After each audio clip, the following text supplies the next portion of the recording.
गांव धनोली बहुत ही ज़्यादा मशहूर गांव अपने ठाठ बाट और लोगों के रहन सहन के लिए।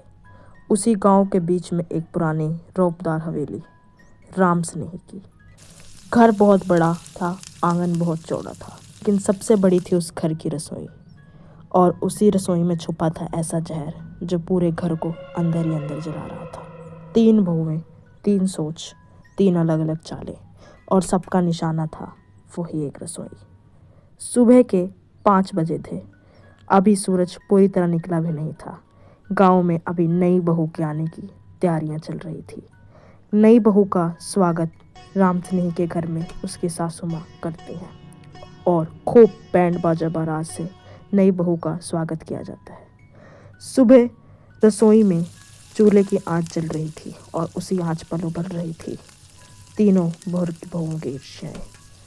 सबसे पहले रसोई में बड़ी बहू शांति देवी आते ही गैस पर सब्जी रखी और वो ऐसे बात करने लगी जैसे ये घर उसका दुश्मन हो। रोज सबसे पहले मैं ही उठूं, सासू माँ के लिए चाय भी मैं ही बनाऊं और तारीफ नई बहू की। तभी दरवाजे से मंजली बहू कमला आती है और बोलती है, अरे भाभी, आज तो बड़ी जल्दी आ गई तुम रसोई में।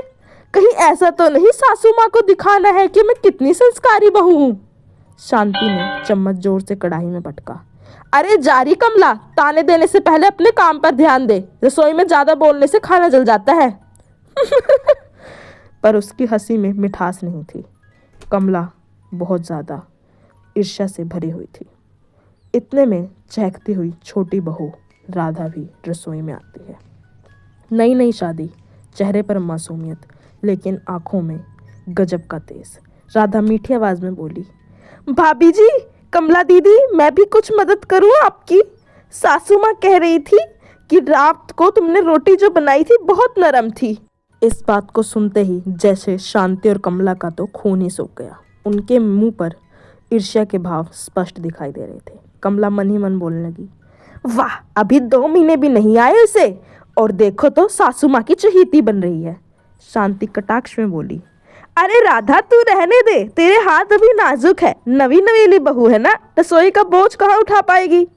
राधा ने मुस्कुराते हुए शांति का जवाब दिया, भाभी जी, बोझ तो आदत से उठाते हैं, जैसे कुछ लोग सालों से रसोई का बोझ उठाते उठाते उसके मालिक बन जाते हैं। पूरी रसोई में सन्नाटा छा गया। दरवाजे पर तभी खटखटाहट होती है। सास भगवती देवी आती है। कड़क आवाज, तीखी नजर और दिल में हमेशा एक शंका। भगवती देवी बोलती है, क्या फुसफुसाहट चल रही है यहाँ? खाना बनेगा भी या नहीं? तीनों बहुएं एक साथ बोली, हाँ जी माँ जी, बस हो गया, अभी लगाते हैं खाना। लेकिन सास की नजर सीधा राधा पर गई।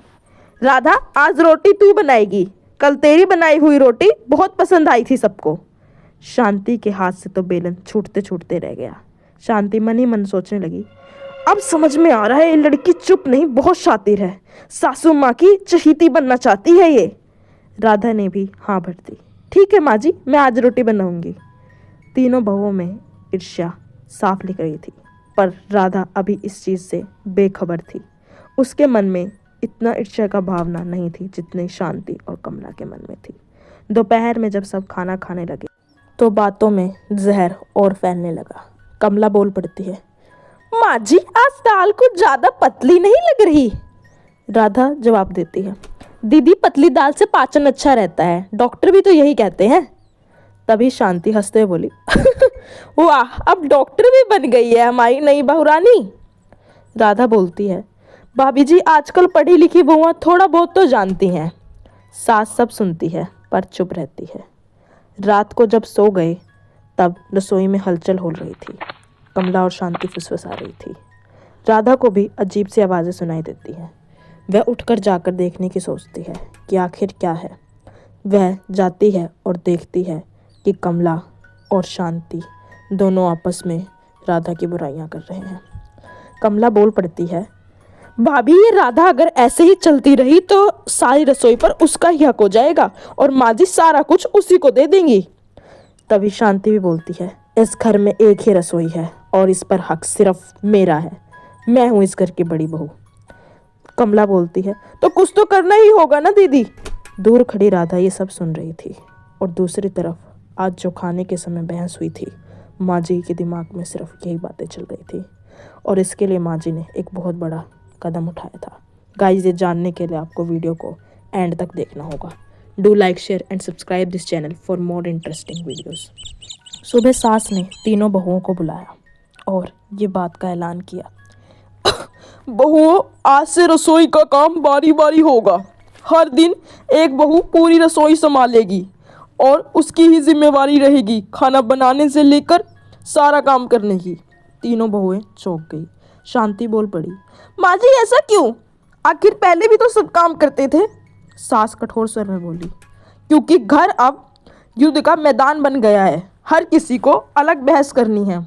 राधा चुप रहती है, लेकिन उसकी आंखों में चमक दिखाई दे रही थी। तीनों बहुएं बारी बारी से अब रसोई का काम करने लगी। सबकी बारी आती, सबसे पहले शांति की। शांति खाना बनाते बनाते बोलने लगी, बड़ी आई ये राधा, हमेशा सबसे समझदार समझती है अपने आप को। शुरू से मैंने ही इस घर में काम किया है और मेरा ही सारा हक है।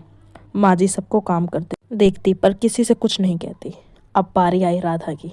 उसने रसोई को अच्छी तरह से साफ किया, खाना बनाया, सारा कुछ तैयार किया बिना किसी ईर्ष्या भावना के, जो कि कमला और शांति में बहुत ज़्यादा थी। सास ने सारा कुछ देखा और समझा। सास बोली, ऐसी बहू हो तो घर स्वर्ग बन जाए। 2 बार उसका बनाया हुआ खाना सभी ने खाया। कमला और शांति का तो खून खोल उठा। कमला दांत पीसने लगी, ये खेल अब ज़्यादा दिन नहीं चलेगा। और शांति अपने कमरे में बैठे एक बड़ी साजिश को रच रही थी। सुबह की ठंडी हवा आंगन में घूम रही थी, लेकिन रसोई के अंदर हवा नहीं, घुटन थी तीनों बहुओं की ईर्ष्या की। शांति देवी चूल्हे के पास बैठी थी। उसके हाथ तेज चल रहे थे, लेकिन दिमाग उससे भी तेज। शांति बड़बड़ाते हुए बोली, कमला, कल एक ही दिन में सासू माँ की आँख का तारा बनना चाह रही है राधा।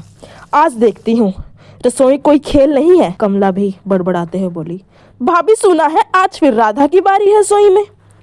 शांति, सुना नहीं, आज देखा जाएगा। इतने में राधा रसोई में दाखिल होती है, सलीके से और चेहरे पर मीठी मुस्कान। भाभी जी, कमला दीदी, आज सब मिलकर काम कर लेते हैं, घर है साथ मिलकर चलेगा। कमला मन ही मन बोली, वाह, ऊपर से तो दूध और अंदर से नींबू।